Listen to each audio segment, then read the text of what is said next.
To end the border crisis, the Trump administration is restricting asylum claims from Central America. Hello, this is Robert Romano, Vice President of Public Policy with Americans for Limited Government, dailytorch.com. Hit that subscribe button.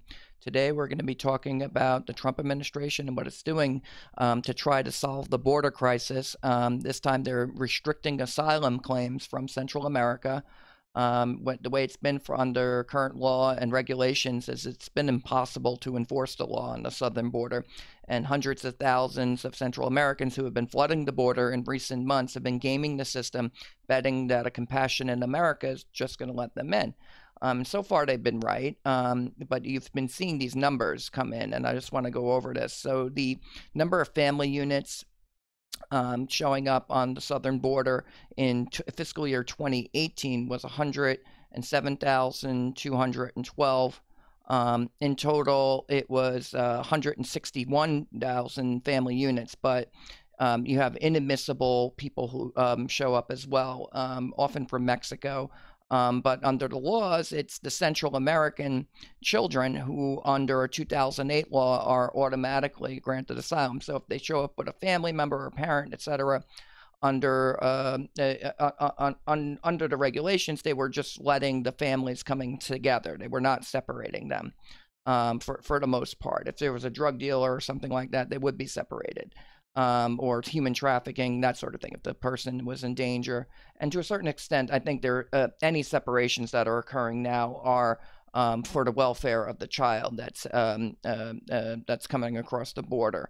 But you've seen these numbers skyrocket. So it went from 161,000 family units in fiscal year 2018 to a much, much higher number in 2019, fiscal year 2019, to 427,881 family units. Now, it's defined as how many people are coming together as a family unit. And so that was an increase of 165%.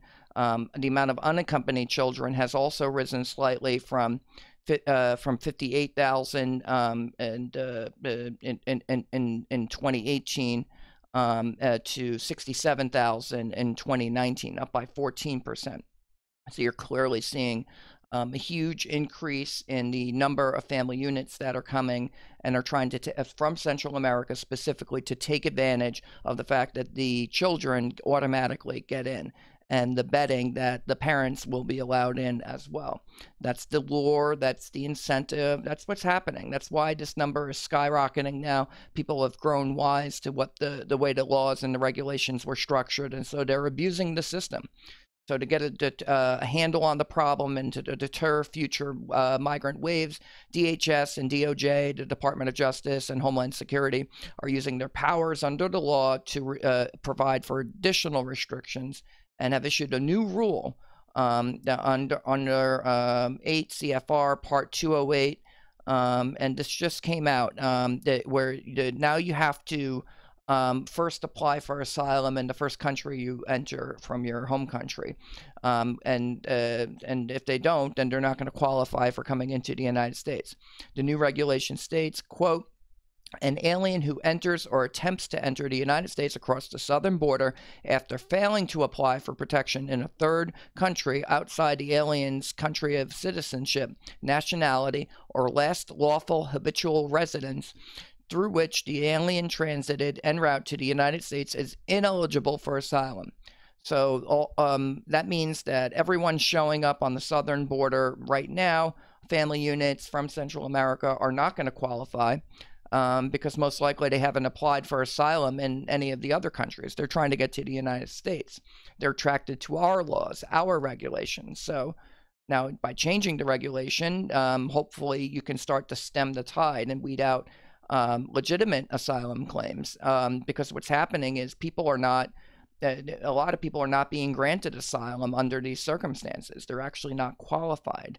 They're not political refugees in most cases, and they're not fleeing political violence or that sort of thing that would qualify you under asylum law. Just saying, "Oh, I want a better life and I'd like to move to America," that's not an asylum claim. That's, you would probably apply for immigration, and maybe you'd be waiting a long time. So that's why people are just walking here to try to get in. There's also drought conditions in Central America, and that's pushing a lot of people to make the dangerous journey across the southern border and through Mexico. I mean, they're traveling here.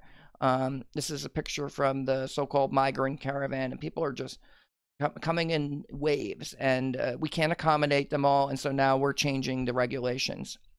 Now, this change to the asylum regulations, where now they have to apply, comes in conjunction with the U.S.-Mexico Joint Declaration. You will recall President Trump negotiated this declaration with the State Department and Mexico to basically increase the expand the migrant protection protocols. Trump had threatened a 25% tariffs on Mexican goods, and then surely enough, the deal was finalized. And what it says about asylum is, quote, those crossing the southern border to seek asylum will be rapidly returned to Mexico, where they may await the adjudication of their asylum claims. And Mexico will authorize the entrance of all those individuals for humanitarian reasons in compliance with its international obligations while they await the adjudication of their asylum claims. So in conjunction, that means that they first must apply for asylum, say in Mexico, and that Mexico is going to house them. And so hopefully that can help to stem the tide.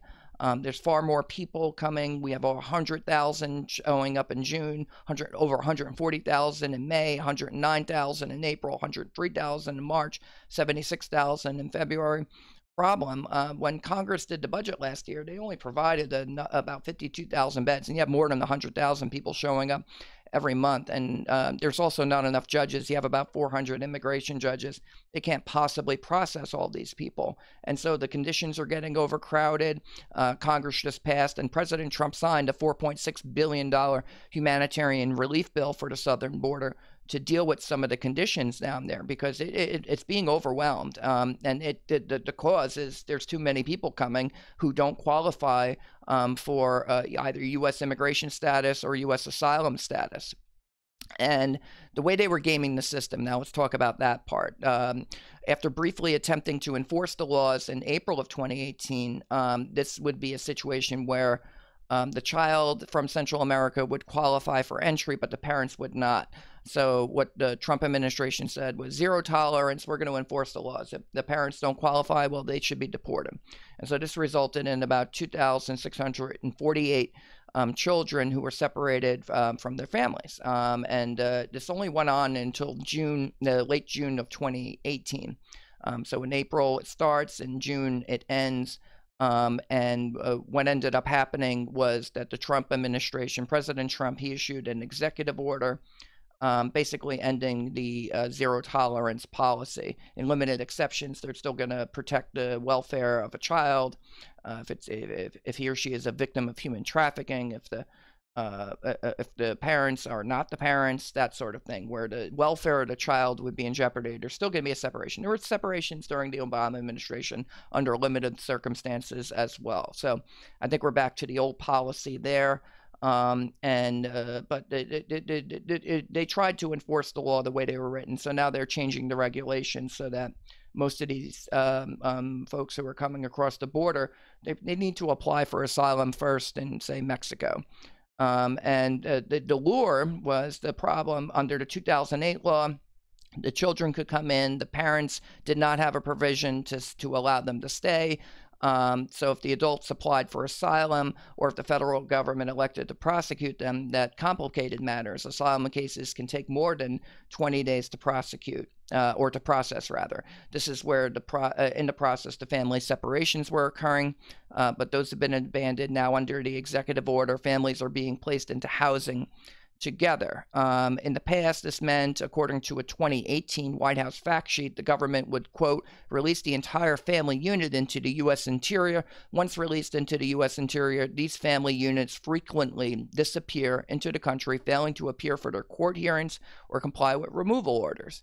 After the executive order, that still appeared to be happening. So ICE was reporting that 3 in 10 illegal immigrant family units were cutting off their ankle bracelets after being released from custody. They were using ankle bracelets to keep track of them, and people were cutting them off. According to Matthew Albans, he's now the acting director of ICE. He testified that when asylum claims were denied, that the families would disappear. So they would some would leave the bracelets on until they realized they were not going to get asylum. And then, quote, they will comply up until the benefit of complying is not there. And then out go the ankle bracelets, and then they're disappearing into the woodwork. So it was a free-for-all. One can argue that the child separations policy was ill-conceived, but then so surely is the current system. Without detention until either asylum is granted or deportation commences, the families coming across the border are flight risks, basically. They're not going to hang around and say, oh, let's go to my hearing and find out if I'm getting deported. So people need to be detained under those circumstances pending hearings. But what the federal court precedent said was, well, you can't hold the children for more than 20 days. So therefore, you can't hold the families for more than 20 days. So to prevent hundreds of thousands more people from flooding the border and making a very dangerous journey. People die on the way to the United States under these under this incentive. You're encouraging, and it's leading to the degradation of conditions at border detention facilities.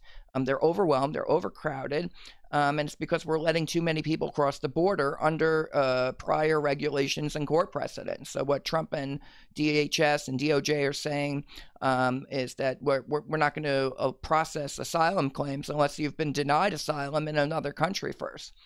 So the prior rules, they presented a perverse incentive, and now they've been removed. And Trump is right. Unless and until the asylum laws are permanently fixed, the problem's not going to be fixed. In hindsight, the 2008 law granting automatic entry to children from Central America, it was misguided, and it's being abused now. I mean, you can just see here is where the typical apprehensions on the border were in 2018.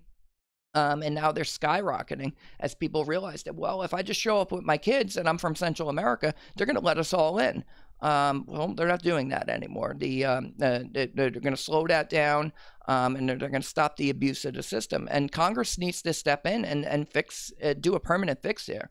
But unfortunately, they haven't done a thing about it. And so the Trump administration is doing everything in its powers under the law to bring a close to this crisis via regulation. Something's got to give.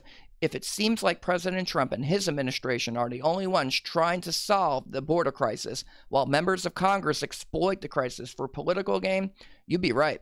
That's the commentary. This is Robert Romano, Vice President of Public Policy with Americans for Limited Government, dailytorch.com.